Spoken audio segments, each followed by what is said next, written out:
Earth signs, tignan po natin kung ano ang mensahe sa iyo ngayong araw.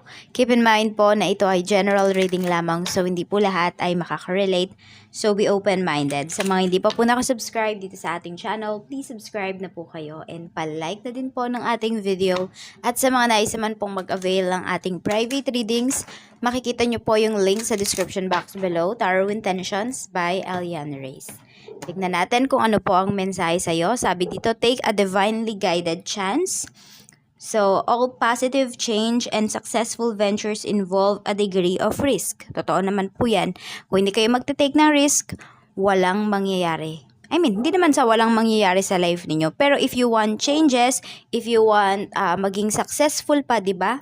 So, kailangan po mag-take kayo ng risk. Yun yung sinasabi sa inyo ni Universe. So, makukuha nyo yung changes na yan, yung successful ventures na yan sa ibang lugar. Yan po ang sinasabi. Kaya naman, lumabas kayo sa inyong comfort zone, earth signs. Ayan. And divinely guided naman po kayo. So, hindi kayo maliligaw.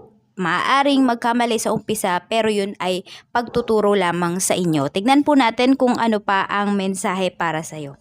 Spirit guide, mensahe pa po natin kay Earth signs, Taurus, Virgo, Capricorn, Sun, Moon, Rising, and Venus. We have chakra clearing. Mula ito kay Archangel Metatron.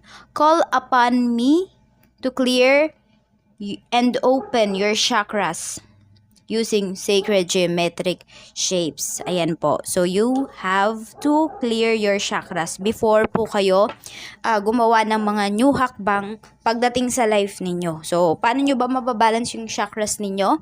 Meron po sa YouTube. Pwede kayong makinig ng mga music regarding chakras, how to balance, how to activate your chakras. Pwede rin naman po na mag-meditate kayo. Do some grounding, do some earthing. Yun po yung gawin ninyo para ma-balance or ma-activate yung inyong mga chakras. Tignan natin, Spirit Guide. Ano pa po ang mensahe natin? Pasensya na po kayo kung may naririnig man kayong tumatahol na aso. Tignan po natin ano po ang mensahe para sa'yo. Random smile. Ayan po. So, giving a smile to... Kaya lang, medyo mahirap smile sa stranger. Pero yung iba po sa inyo, could be makaka-receive kayo yung makaka-receive earth signs ng random smile from stranger ngayong araw na ito. So, pwedeng lahat, hindi naman halos lahat ng nakakasalumuham ay nakangiti. Pero marami po sa kanila ay nakangiti ngayon. Siguro mga good vibes talaga. Yung mga tao na makakadaong palad mo ngayong araw na ito. So, tignan po natin ano pa ang mensahe para sa'yo. Spirit Guide, ano pa po ang mensahe natin for Earth signs, Taurus, Virgo, Capricorn, Sun, Moon, Rising, and Venus ngayong araw na ito. Tignan po natin, Spirit Guide, ano po ang mensahe natin. Pagdating po sa trabaho, kamusta po? We have grounding, okay? So, pagdating dito sa trabaho, marami sa inyo earth signs ay humble pa rin kayo. Pwedeng meron dito na promote na pero still humble pa rin. Still nakikipag-cooperate pa rin kayo sa mga katrabaho ninyo. Still pinapakinggan nyo pa rin yung inyong mga katrabaho. Kung hindi po kayo yan, earth signs, pwedeng yung manager mo to. Talagang, may puso siya pagdating dito sa inyong trabaho. So, parang pinapakinggan niya kasi lahat. Ayan. So, hindi siya bias. Tingnan natin. Spirit Guide, ano pa po ang mensahe natin? Mensahe po natin for earth signs. Pagdating sa trabaho, we have ascension. Pero meron talaga sa inyo dito, pwedeng ma-promote kayo. Pwede rin, meron po dito. Kasi 'di ba sabi nga dito, is new place to. So, pwedeng may mapupunta sa ibang branch. Pwede rin naman na baka magre-resign na yung iba sa inyo, earth signs, at mapupunta talaga kayo doon sa trabaho na magugustuhan ninyo at mag-grow kayo. Pwedeng itong current job ninyo, paghahanda lang po yan para sa mas mabigat na mga tungkulin. Ayan, pagdating sa susunod mong trabaho. Tignan natin, Spirit Guide, pagdating naman po sa negosyo. Pagdating sa negosyo, we have duality. Marami daw po sa inyo pwede na mas maganda kung mayroon kayong kasosyo, investor, pagdating dito sa inyong negosyo. Or, sinasabi sa inyo dito ni Universe, dapat meron ka laging dalawang naiisip pagdating sa business mo. So, parang wag ka lang mag-stick ba sa nakasanayan. So, dapat dynamic ka dito, innovative ka, Earth signs. Tingnan natin, ano pa. We have creativity. Ito yun. Kailangan creative ka talaga. Tapos yung iba sa inyo kasi mas maganda nga daw na meron kayong kasosyo kasi dalawang utak ba kayo ganyan? Dalawang mind kayo dito na nag-iisip. Ano ba yung gagawin ninyo sa business ninyo? Paano mag-grow yung business ninyo? Tingnan natin kung ano pa po ang mensahe para sa'yo. Pagdating naman sa kaperahan, spirit guide, pagdating sa kaperahan, and actually, okay, kapag binalance nyo po yung inyong mga chakras, mas magiging creative po kayo. Mas, mawawala talaga yung mga blockages sa life ninyo. Honoring your energy. Pagdating naman ito sa iyong finances. So, pagdating po sa iyong finances, marami sa inyo is magaan naman yung kaperahan ninyo or magaan yung pasok ng pera sa inyo, earth signs. Perception. Pero nasa sa inyo na lang daw talaga yan kung paano nyo ba tinitignan yung pera ninyo. Paano nyo ba ginagastos yung pera ninyo. Ayan, syempre iba-iba kayo ng laki at ng liit ng nahahawakan na pera monthly. So, paano nyo daw ba yon ginagastos? Sabi ni Universe, kayo ba yung tipo ng tao na uunahin nyo muna yung needs ninyo? Or uunahin nyo muna yung deserve ninyo? Ayan, mahilig tayo sa ganyan ngayon, di ba? Deserve ko naman to. Deserve ko to, kaya bibilhin ko to. Okay lang naman po yun. Walang problema. Parang nasabi ko din to hindi ko lang alam kung kaninong elements ko nasabi yun. Pwede naman po yun, basta make sure lang na hindi masisira yung budgeting ninyo. Kasi mahirap, di ba? Kapag nasira yung budget nyo, ano mangyayari? Mangungutang kayo. O di next sweldo nyo na naman. Or next na magkakaroon kayo ng pera, bayad utang ka agad.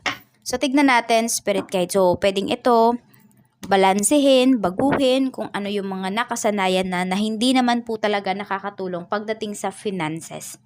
Tignan natin pagdating naman sa love life. We have, it's all good. Marami po sa inyo. Wala naman kayong problema pagdating sa inyong relasyon. Pagdating sa love life ninyo, unlimited possibilities. Meron tayo ditong divine timing. Kasi this is the right time para sa relationship ninyo. Kaya po siguro nagkakaintindihan talaga kayo ng person mo. Wala kayong masyadong alitan, ganyan. Tingnan natin, spirit guide, ano pa po ang mensahe natin? We have the phoenix. Okay, so may pagbabago din pagdating dito sa relationship ninyo. Yung person mo kung before hindi yan laging umaayon sa'yo, pagdating sa mga suggestions mo, pagdating dito sa relationship ninyo, ngayon, oo na lang siya ng oo sa'yo. Hindi, pinapahalagahan niya na yung mga sinasabi mo, nakikinig na siya. Life is a series of constantly shifting cycles. So, puro pagbabago talaga yung sinasabi sa'yo dito ni Universe ngayong araw, Earth Signs. When we resist change, we resist the natural flow of life and create unnecessary stress. Go with the flow, you will be surprised where it leads. Ayan po yung sinasabi sa'yo ni Universe. So, huwag kang matakot sa pagbabago. Kasi yung mga pagbabago nga po talaga na nasa life mo or paparating sa life mo is divinely guided siya. Sabi ko nga po, hindi kayo pababayaan. So, kung meron kayong gustong pagbabago na gawin sa life ninyo, go for it. Kuhanin nyo na yan. Earth signs. We have the stork. Pagbabago din ito. Changes. Pagbabago ng lugar, 'di ba? Meron kayong mga bagong kakaharapin dito sa bagong lugar. So meron dito pwede po na bago lang kayo diyan sa trabaho, bago lang kayo diyan sa lugar ninyo, baka may lumipat dito ng bahay, ng community. So ito po yung mga lucky numbers mo. 16, 36, 24. 18, 9, 15, 39, 26. 19 and 30. At ito naman po yung iyong wishing candle. So, mag-wish na po kayo. And also, para mawala din yung negativity. Sindihan na natin. Kung mahaba po yung wishes ninyo, stop nyo na lang yung video natin and pagpatuloy ninyo pagtapos na kayong mag-wish. 3 dots lang po yung kailangan natin.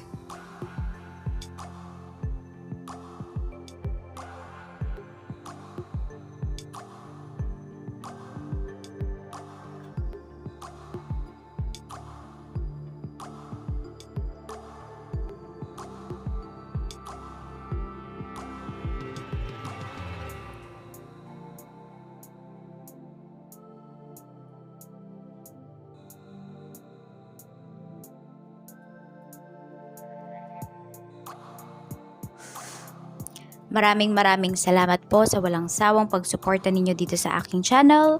Maniwala lang po kayo na matutupad ang inyong mga winish dito sa ating wishing candle at yung mga negativities na kumapit sa inyo or nabigay sa inyo ng ibang tao.